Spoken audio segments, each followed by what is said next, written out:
हरि और उनके गुरु दोनों बैठकर भगवान को ध्यान कर रहे होते हैं। ओम नमः शिवाय। ओम नमः शिवाय।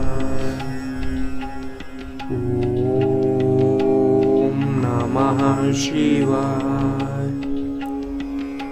ओम नमः शिवाय।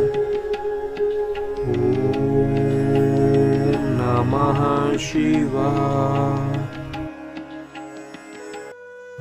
गुरुजी, कई वर्ष हो गए हैं, मैं कई वर्षों से घर पर नहीं गया हूँ।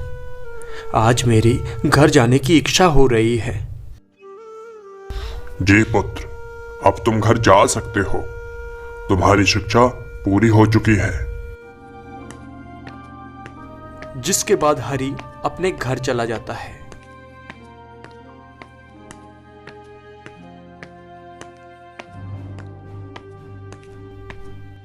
और फिर घर पहुंचकर अपनी पत्नी से बोलता है, अजी लल्लू की मम्मी कैसी हो और सब घर परिवार में कैसा है?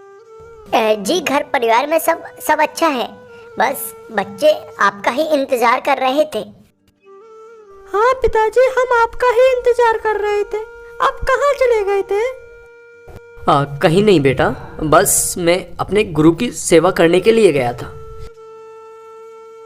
और फिर जैसे ही रात हो जाती है तो सभी लोग सो जाते हैं।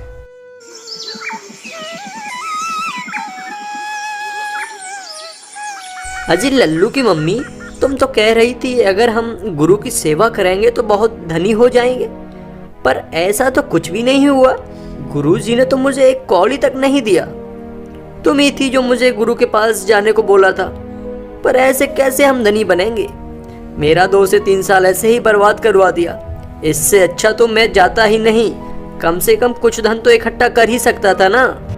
मैं तो कह रही थी अपने गुरु से ज्ञान लेकर आपके अंदर की पैसों की लालच ही खत्म हो जाएगी, जिससे आप मन के अमीर बन जाते। नहीं, मुझे मन से अमीर नहीं बनना। मुझे तो बस बहुत सारा धन चाहिए। मुझे धन चाहिए, उसके लिए मुझे चाहे कुछ भी करना पड़े, मैं वही करने को तैयार हूँ।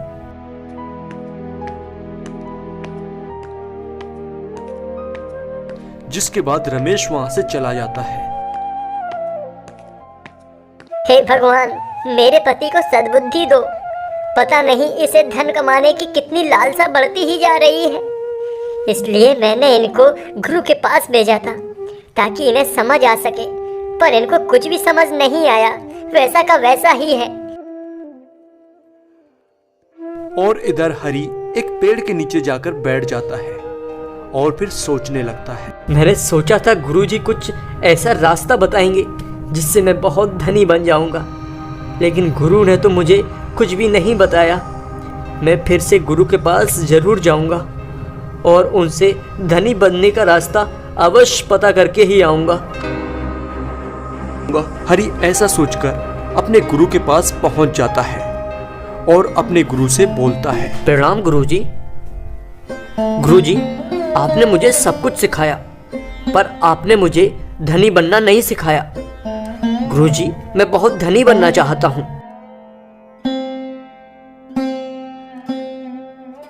पुत्र, धनी बनने के लिए अधिक धन की जरूरत नहीं होती है। धनी तुम अपने मन से भी बन सकते हो। नहीं गुरुजी, मुझे बहुत सारा धन चाहिए, बस मैं यही चाहता हूँ।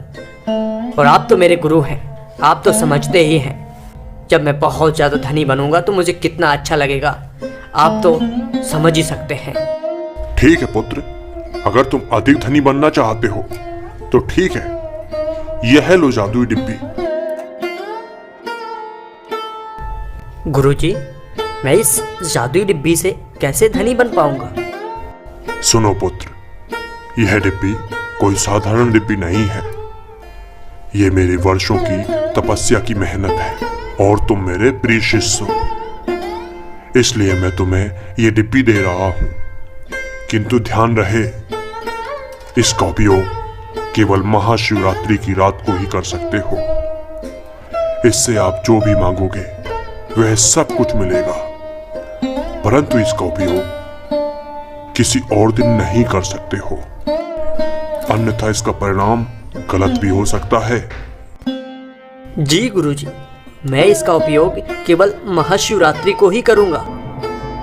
जिसके बाद हरि उस डिब्बी को लेकर अपने घर आ जाता है और अपनी पत्नी से सारी बात बताता है, और फिर दोनों लोग आने वाली महाशिवरात्रि का इंतजार करते हैं। और जैसे ही महाशिवरात्रि का त्योहार आता है कि हरि अपने परिवार सहित भगवान शिव की पूजा करते हैं, और फिर शाम को हरि उस डिब्बी को खोलता है।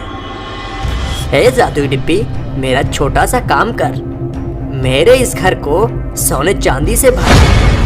हरि के ऐसा बोलते ही घर सोने चांदी से भर जाता है, जिसे देखकर हरि बहुत खुश होता है। और जिसके बाद धीरे धीरे पूरे गांव में यह खबर भी फैल जाती है कि हरि बहुत धनी बन गया है।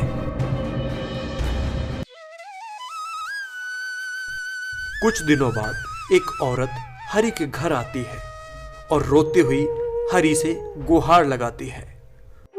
मेरी मदद करो, मेरे बेटे की तबीयत बहुत ज़्यादा खराब है। मेरे बेटे की जान बचा लीजिए भैया जी, भैया जी मेरी मदद करो।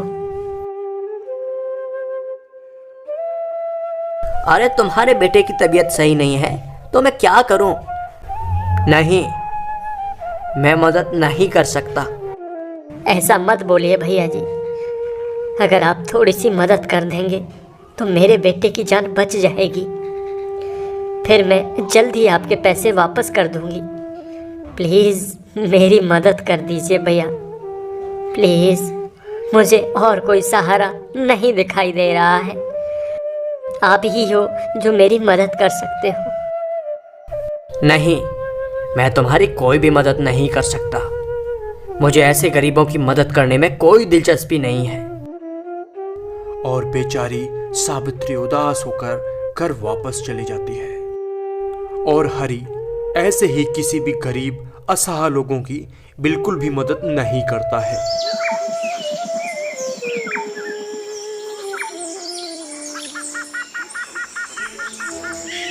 फिर एक दिन हरि जब घर पर अपनी पत्नी के साथ बैठा होता है तो उनके माइंड में और भी ज्यादा धनी बनने की लालसा उत्पन्न होती है।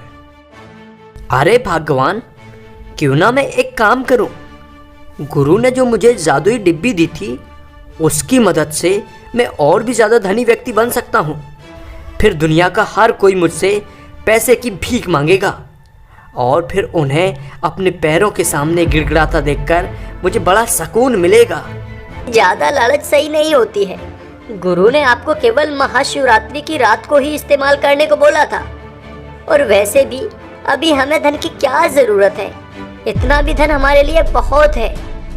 हम लोगों के पास इतना धन है कि हम लोग जिंदगी भर बैठकर आराम से खा सकते हैं। नहीं सावित्री, तुम नहीं समझ रही हो। गुरु के कहने से ऐसा कुछ भी नहीं होगा, क्योंकि मुझे लगता है गुरुजी ऐसे ही डराने के लिए कहा होगा। और वैसे भी तुम तो जानती ही हो कि मुझे बहुत धनी बनने का शौक है, इसलिए मैं ऐसा ज़रूर करूँगा। ऐसा बोलकर हरि अपनी पत्नी और गुरु की बात को ना मानते हुए उस डिब्बी को फिर से खोल देता है। और जैसे ही डिब्बी को खोलता है वैसे ही हरि के पास से सारा धन गायब हो जाता है, और घर में सभी लोगों की तबीयत खराब होने लगती है।